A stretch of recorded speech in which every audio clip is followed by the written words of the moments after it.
살면서 누구나 이 고비를 경험하게 되죠. 저도 이제 뭐 올해 나이가 36살인데 이게 오래 산 것은 아니지만 그래도 몇 번의 고비가 있었습니다. 근데 어렸을 때 이 공부에 대한 고비가 한번 온 적이 있습니다. 이 3학년 때인지 4학년 때인지는 잘 기억이 나지 않습니다. 아무튼 그때쯤 처음으로 공부가 하기가 싫어졌습니다. 그러니까 재미도 없고 모르는 것도 너무 많아서 이 학업에 대한 성취도는 계속해서 떨어졌죠. 그래서 할머니에게 공부를 하기가 싫다라고 말씀을 드렸습니다. 근데 그때 할머니가 저를 막 혼내시거나 그러신 것이 아니고 모르니까 배우는 거야. 넌 할 수 있어라는 그런 말을 해 주셨습니다. 그러니까 저에 대한 기대를 버리지 않으셨던 거죠. 그러니까 할머니의 격려로 저는 용기를 가지고 포기하지 않고 공부를 했습니다. 그리고 이 할머니의 격려, 기대는 저의 인생에 있어서 큰 자산이 되었습니다. 신대원에 이제 처음 들어가면 이제 일반 대학교를 나온 사람들은 멘탈이 나갑니다. 왜냐하면 외계어인 이 히브리어 헬라어를 2달 동안 속성으로 배우기 때문입니다. 그리고 알지도 못하는 신앙 용어와 이 철학에 대한 이야기들이 쏟아져 나오기 때문이죠. 그러니까 저도 이제 일반 대학교를 나왔기 때문에 이 성경에 관심이 있어서 성경만 좀 알았지, 뭐 히브리어나 헬라어, 또 신학 용어나 이 철학에 대해서는 무지했습니다. 그래도 포기하지 않고 나름대로 열심히 공부를 했습니다. 바로 초등학생 때 할머니가 저에게 해주신 말씀이 제 마음에 남아 있었기 때문입니다. 모르니까 배우는 거야. 포기하지 말고 넌 할 수 있어 라는 그 할머니의 말씀이 저의 마음에 남아 있었기 때문입니다. 우리가 이런 것을 피그말리온 효과라고 합니다. 이 교사의 기대로 인해 학생의 그 성적이 오르는 것을 의미하죠. 여러분, 교사만 그러겠습니까? 부모의 기대도 이 자녀들의 성적에 기여를 할 것입니다. 교사와 부모의 기대로 인해 자신감이 향상이 되고 그 기대에 부응하기 위해 더 노력을 하겠죠. 그러니 자연스럽게 이 성적은 향상이 되는 것 같습니다. 오늘 말씀은 예수님께서 예루살렘에 입성하시는 말씀입니다. 예수님께서 예루살렘에 입성하실 때 사람들은 나름대로 이 예수님에 대한 기대함이 있었습니다. 우리는 그 기대함을 좀 살펴보기를 원합니다. 먼저 우리가 마태복음 21장 1절에서 3절을 함께 한번 읽도록 하겠습니다. 네, 마태복음 21장 1절에서 3절입니다. 네, 우리 함께 읽습니다. 시작.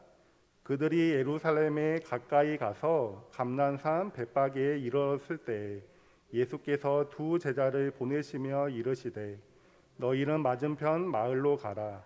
그리하면 곧 매인 나귀와 나귀 새끼가 함께 있는 것을 보리니 풀어 내게로 끌고 오라. 만일 누가 무슨 말을 하거든 주가 쓰시겠다 하라. 그리하면 즉시 보내리라 하시니. 예수님께서 예루살렘에 가까이에 있는 이 벳바게라는 동네에 도착을 하셨습니다. 특별히 벳바게는 이제 감난산 근처에 있었는데요. 감난산은 이제 예루살렘을 기준으로 보면 동쪽에 있던 산입니다. 이 감난산에서 예수님께서 십자가에 못 박혀 돌아가시기 전에 기도를 하시죠. 그리고 이 감난산은 예수님께서 승천하신 산입니다. 예수님은 제자 2명을 맞은편 마을로 보내십니다. 그런데 황당한 명령을 하세요. 2절에 너희는 맞은편 마을로 가라. 그리하면 곧 매인 나귀와 나귀 새끼가 함께 있는 것을 보리니 풀어 내게로 끌고 오라라고 하시죠. 우리가 이제 동네를 산책을 하는데 웬 강아지가 이제 혼자 있어요. 그런데 그 목에 목줄이 있다면 저 강아지는 주인이 있는 강아지이다라고 우리가 일반적으로 그렇게 생각을 하게 되죠. 목줄이 없다면 주인이 없을 수도 있다라고 생각하지만 목줄이 있다면 주인이 있는 강아지인 것을 우리가 금방 알아챌 수가 있습니다. 근데 2절에 나귀와 나귀 새끼가 있는데 매인 나귀라고 하시죠. 그러니까 주인이 있는 나귀인 것입니다. 그러니까 주인이 있는 나귀를 가지고 오라는 이 예수님의 명령은 제자들의 입장에서는 이제 황당한 명령일 것 같습니다. 근데 더 황당한 말씀을 3절에서 하십니다.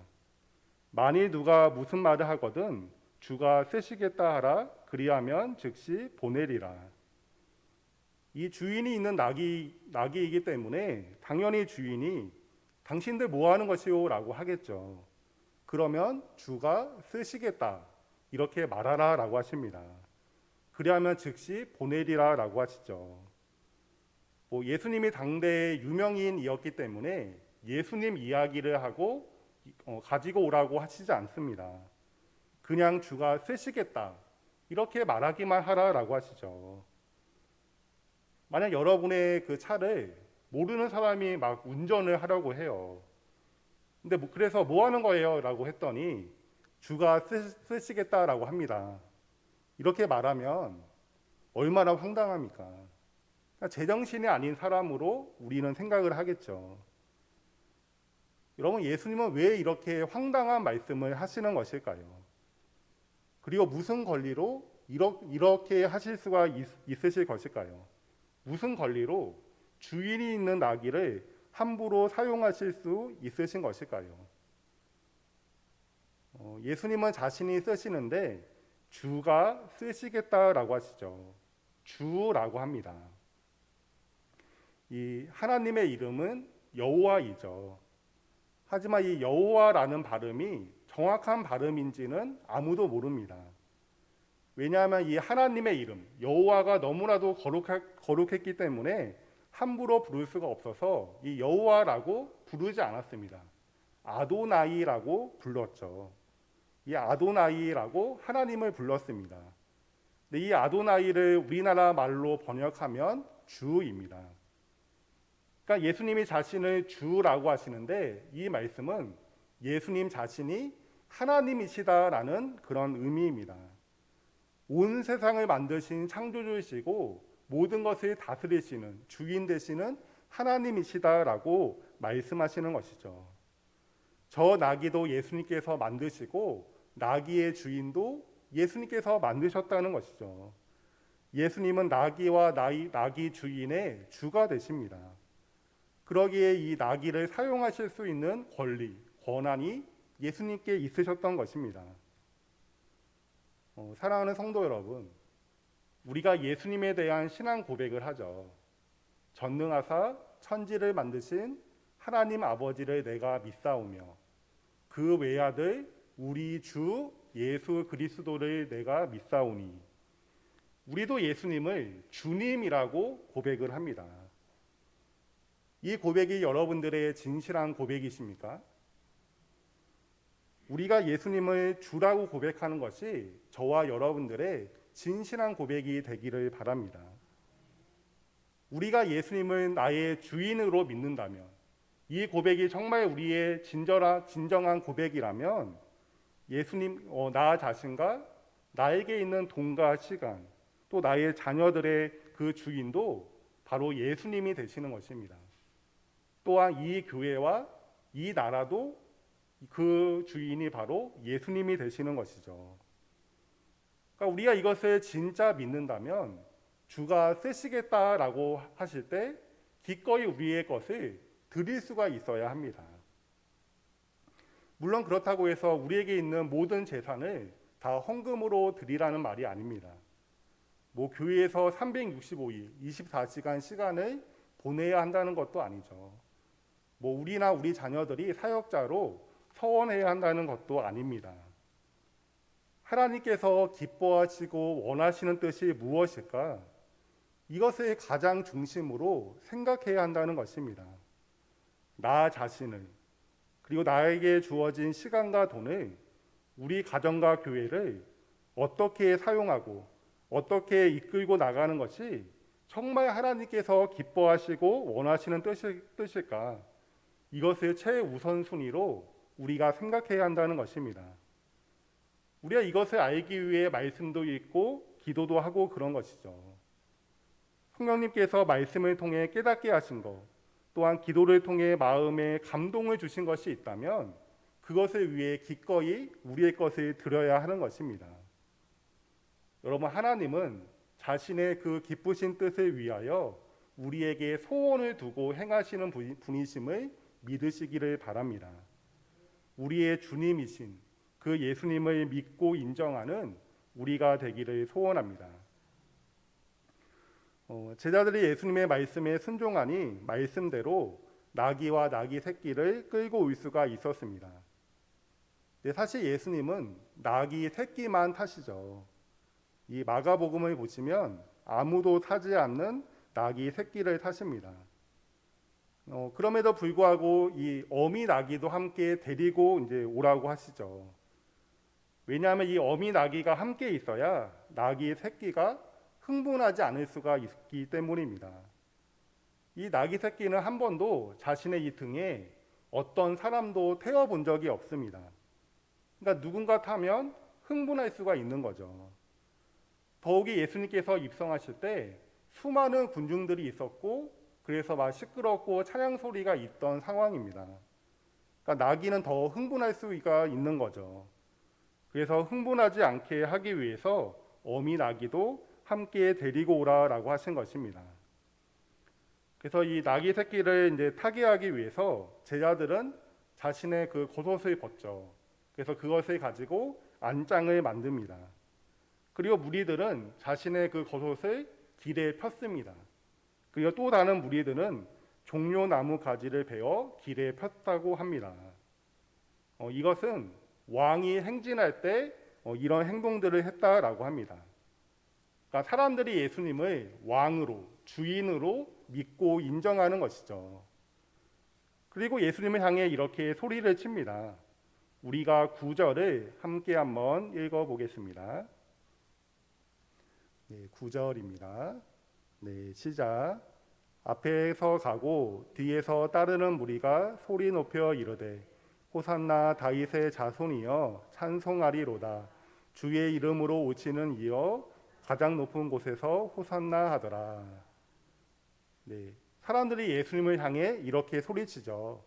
호산나 다윗의 자손이여 찬송하리로다라고 합니다.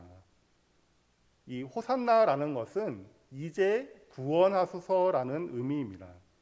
그리고 다윗의 자손은 메시아인데 왕과 같은 메시아를 말합니다. 그러니까 무리들은 예수님을 향해 왕이시여 이제 우리를 구원하소서라고 찬양하는 것입니다. 이 무리들이 종려나무 가지를 깔죠. 이 종려나무도 승리를 상징한다라고 합니다. 그러니까 자신들에게 승리를 줄 것을 기대하고 있는 것입니다. 자신들을 구원할 것을 기대하고 있는 거죠. 여러분, 무리들도 예수님을 왕으로 믿고 인정하고 있습니다. 근데 그들이 원했던 왕, 그들이 원했던 주, 그들이 기대했던 그 예수님은 어떤 분이실까요? 바로 그들은 로마로부터 우리를 구원할 그런 왕, 그런 주를 원했던 것입니다. 로마로부터 우리를 해방시키고 다시 우리 이스라엘 나라를 세계 최고의 강대국으로 만들어줄 그런 왕, 그런 예수님을 기대하고 찬양하고 있던 것입니다. 근데 그것이 이제 예수님께서 예루살렘에 입성하시면서 그 기대감이 최고조로 달아오른 것입니다. 그래서 무리들은 소리 높여 예수님을 찬양한 것이죠. 그런데 여러분, 이 무리들의 찬양, 이들의 그 소리 높은 찬양은 나중에 가서는 예수님을 죽이라는 소리로 바뀌게 됩니다. 마태복음 27장 23절을 제가 한번 읽어드리겠습니다. 빌라도가 이르되 어찌미냐 무슨 악한 일을 하였느냐 그들이 더욱 소리 질러 이르되 십자가에 못 박혀야 하겠나이다 하는지라. 그러니까 예수님께서 자신들의 그 기대를 채워주지 못하자 예수님을 죽이라는 그 소리 높음으로 바뀌게 되었습니다. 박근혜 전 대통령이 이제 탄핵을 당하고 2017년도에 이제 문재인 대통령이 이제 당선이 되었죠. 제가 알아보니까 득표수로 따지면 2등과 가장 많은 격차로 이 대선에서 승리를 했다라고 해요. 또한 이 대통령 직무 평가에 대해서 초반에는 긍정이 70이나 80% 정도 됐다라고 합니다. 그러니까 반대가 아니고 긍정이 70%, 80%였습니다. 그러니까 이 문재인 대통령에 대한 그 국민들의 기대감이 엄청 컸던 거죠. 근데 지금은 대략 이 긍정이 아니고 부정이 70%라고 합니다. 그러니까 초반과 완전 반대가 된 거죠. 물론 여러 외부적인 요인들이 있었겠죠. 대통령도 어쩔 수 없는 외부적인 요인들이 있었을 것입니다. 하지만 대통령이 국민들에게 약속했고, 그래서 국민들은 기대하는 것이 있었는데 그 국민들의 기대를 채워주지 못하자 지지율은 떨어진 것입니다. 그러니까 기대감이 클수록 사실은 그거와 비례해서 상실감, 실망감도 커지게 되는 거죠. 사람의 마음이 그러합니다. 이제 우리가 돌아오는 주일에 다른 후보 목사님의 설교를 듣고 나서 아마도 이제 새로운 담임 목사님이 결정이 되시겠죠. 물론 공동회의가 남았긴 했지만 이제 그것을 듣고 나서 결정이 될 것입니다. 기대하는 마음들이 다들 있으시겠죠. 어떤 분이 오실까? 라는 기대감이 있고, 또 나름대로 이렇게 해주시면 좋겠다, 또 저렇게 해주시면 좋겠다라는 마음들이 있으시겠죠. 기대감이 우리에게 있는 것은 좋은 것입니다. 누가 오든 말든 나는 상관없다, 다 똑같다, 이런 마음보다는 그래도 기대감이 있는 마음이 좋은 거죠. 근데 여러분, 때로는 그 기대감을 내려놓을 때도 있어야 하는 것 같습니다. 왜냐하면 우리들의 기대감을 다 충족시킬 그런 목사님은 계시지 않기 때문이죠. 여러분들의 남편이나 아내가 여러분들의 기대감을 다 채워주셨나요? 여러분의 자녀들이 그렇게 했나요? 우리 가족도 나의 기대감을 다 채워주지 못합니다. 그래서 때로는 그 기대감을 내려놓고 그냥 그 사람을 용납하면서 살아가게 되죠. 하물며 교회에 100명, 200명 되는 그 성도들의 기대감을 다 채워줄 수 있는 그런 담임 목사님은 계시지 않으십니다. 중요한 것은 여러분, 하나님의 말씀대로 하느냐입니다. 여러분, 교회의 주인이 누구십니까? 목사님이 아니죠. 또한 성도도 아닙니다. 교회의 주인은 예수님이십니다. 예수님이 자기의 핏값을 주고 우리와 우리 교회를 사신 것입니다. 그렇기 때문에 예수님의 말씀대로, 예수님의 뜻대로 나아가야 하는 그런 교회가 되어야 합니다. 그 교회가 진정한 예수님의 교회이죠. 여러분, 새로운 담임 목사님이 정말 말씀대로 나아가신다면 그 목사님을 지지해드리고 그 목사님을 따르는 것이 맞는 것입니다. 내 기대감대로가 아닙니다. 우리 교회가 그동안 했던 방식대로가 아니죠. 말씀대로입니다. 물론 목사님이 너무 많은 것을 바꾸면 이 성도나 이제 저 같은 부교역자도 좀 혼란스러운 부분이 있겠죠. 그리고 교회 성도들과 이 지역에 맞게 세팅이 되어서 그동안 해왔던 방식도 우리가 완전히 무시할 수는 없습니다. 따라서 목사님도 분명 맞추셔야 하는 부분도 있는 것이 사실입니다. 근데 그것은 목사님이 하셔야 하는 일이고, 우리는 목사님이 말씀대로 하시면 새로운 담임 목사님을 지지해드리고 따라가는 것이 주 안에서 옳은 것입니다. 왜냐하면 그 목사님을 우리에게 보내주신 분이 예수님이시기 때문이죠. 이 교회의 머리 대신 예수님께서 그 예수님을 대신해서 그 목사님을 우리에게 보내주신 것입니다. 따라서 우리가 그 목사님의 말씀을 따르지 않는 것은 그 예수님을 왕으로 인정하지 않고 신뢰하지 않는 그런 믿음 없는 행동이기 때문입니다. 우리가 예수님을 정말 교회의 주인으로 인정한다면 주님께서 보내시는 목사님을 지지해드리고 따라야 하는 것입니다.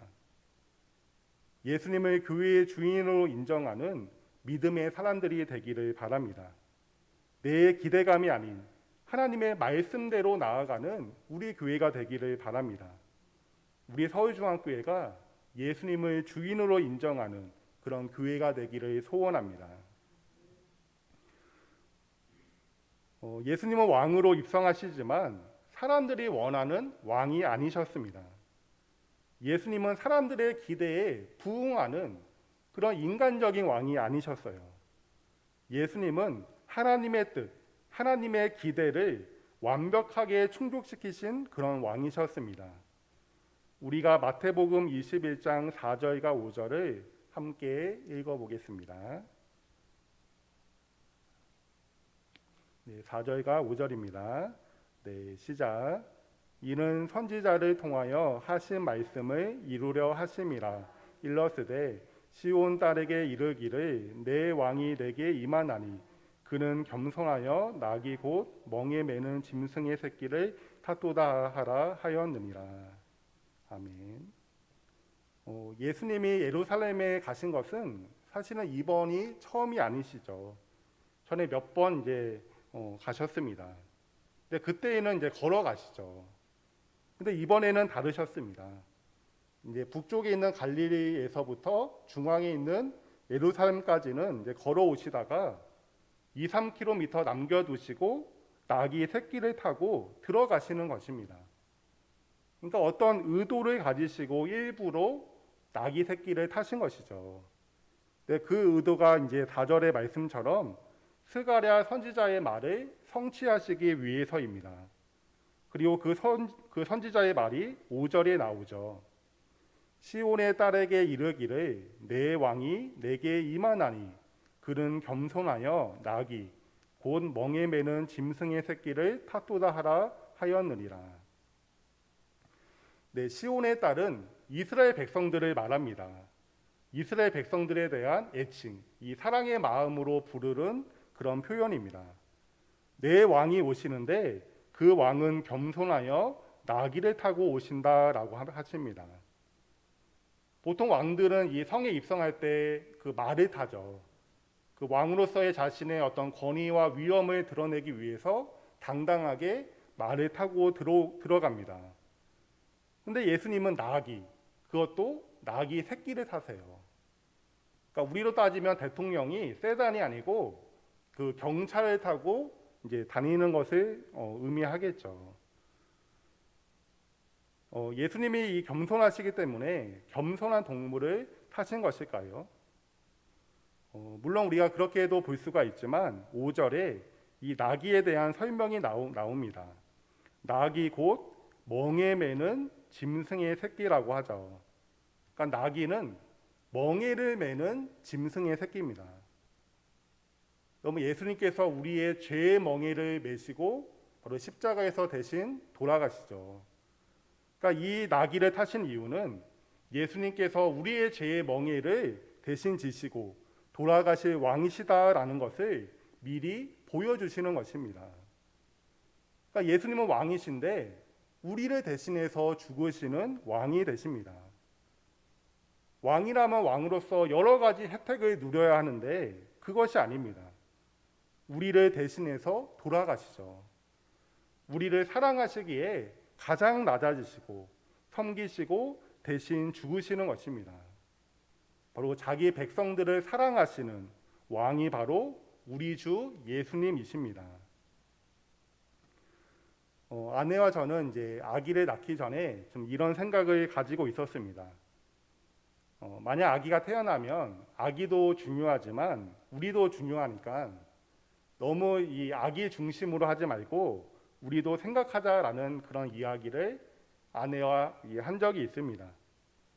근데 막상 이제 아기가 태어나니까 모든 것이 다 아기 위주가 되더라고요. 이 밥을 먹는 것도 오늘 저녁도 먹고 왔는데 입으로 들어가는지 코로 들어가는지 알 수가 없었습니다. 그러니까 다 아기를 먼저 챙기게 되는 거예요. 또 배가 고파도 아기가 배고프면 먼저 줘야 하죠. 옷이나 물건도 아기 위주로 보게 되고 사게 됩니다. 또 아기 짐이 생각보다 많고 공간을 많이 차지하게 되더라고요. 그래서 저희 짐은 줄이고 아기 짐으로 채워놓게 되었습니다. 또 놀러 가는 것도 다 아기 위주로 가게 되죠. 저희는 뭐 더 밖에 나가고 싶어도 아기가 컨디션이 안 좋으면 집으로 가야 합니다. 다 아기 위주가 되더라고요. 바로 아기를 사랑하기 때문에 아기 위주가 되고 그 아기를 위해서 우리는 더 낮아지고 섬기게 되었습니다. 또 아기를 사랑하기 때문에 아기에게 가장 좋은 것을 주고 싶은 마음이 있습니다. 이제 이유식을 먹은 지 꽤 됐는데 사실은 이유식을 이제 만드는 것도 일이긴 하죠. 그래서 저희 가정은 처음에는 이유식을 만들어 주기도 하고 이 시중에서 판매되는 이유식이 있는데 이것을 시판 이유식이라고 합니다. 그것을 사서 이제 주기도 했습니다. 근데 하루는 이 시판 이유식에서 이물질이 나온 거예요. 매번 나온 것은 아니고 딱 한 번 나왔습니다. 그래서 아내가 이제 고민을 하더라고요. 시판 이유식을 계속 사서 먹일까? 아니면 힘들지만 다 만들어서 먹일까? 이것을 고민을 하더라고요. 근데 저는 이제 매번 만드는 게 일이니까 아내가 힘들까봐 그냥 시판 이유식을 그래도 좀 사서 먹이자 그렇게 의견을 냈습니다. 또 사실 설거지는 제 몫인데 그것을 만들면 다 제가 설거지를 해야 되기 때문에 그런 마음도 사실은 있었죠. 근데 아내는 아기에게 가장 안전하고 그리고 가장 좋은 것을 주고 싶은 마음에 매번 만들어서 줍니다. 이 가장 좋은 것을 주고 싶은 마음에 그냥 사서 고생을 자처하는 거죠. 바로 아기를 사랑하기 때문입니다. 그러니까 예수님도 우리를 사랑하시는 왕이 되시기 때문에 우리에게 가장 좋은 것을 주고 싶으신 것입니다. 근데 예수님께서 우리에게 주고자 하시는 것은 바로 하나님과의 관계입니다. 우리의 죄의 멍에를 짊어지시고 대신 십자가에서 돌아가심으로 이 하나님과의 관계를 회복시켜 주셨습니다. 사랑하는 성도 여러분, 하나님께서 우리에게 주시고자 하는 가장 좋은 것은 바로 하나님과의 관계입니다. 바로 하나님을 아바 아버지로 부를 수 있는 그 특권, 그 자격을 우리에게 주신 것이죠. 그래서 우리는 하나님의 자녀로 하나님께 담대하게 구할 수가 있습니다. 그러면 하나님은 우리에게 가장 좋은 것으로 응답해 주시죠. 내가 원하는 대로, 내가 기대한 대로 응답해 주시는 것이 아닙니다. 나보다 나를 더 잘 아시고 가장 좋은 것이 무엇인지 아시는 하나님 아버지께서 하나님의 뜻대로 응답해 주십니다. 또한 우리는 하나님의 자녀로 하나님의 말씀을 이해하고 또한 순종할 수 있습니다. 그래서 우리의 인생이 무의미하고 허무한 것이 아닙니다. 그냥 세상에서 말하는 대로 이리 흔들 저리 흔들거리는 인생이 아니죠. 썩어지고 사라질 것들에 대해서 목숨을 거는 그런 인생이 아닙니다. 분명한 목적, 의미가 있는 그런 인생이죠. 이 세상의 창조주이신 하나님의 뜻대로 살아가는 가장 분명하고 의미 있는 인생을 우리가 살아갈 수가 있습니다. 또한 우리는 하나님의 그 사랑받는 자녀들이죠.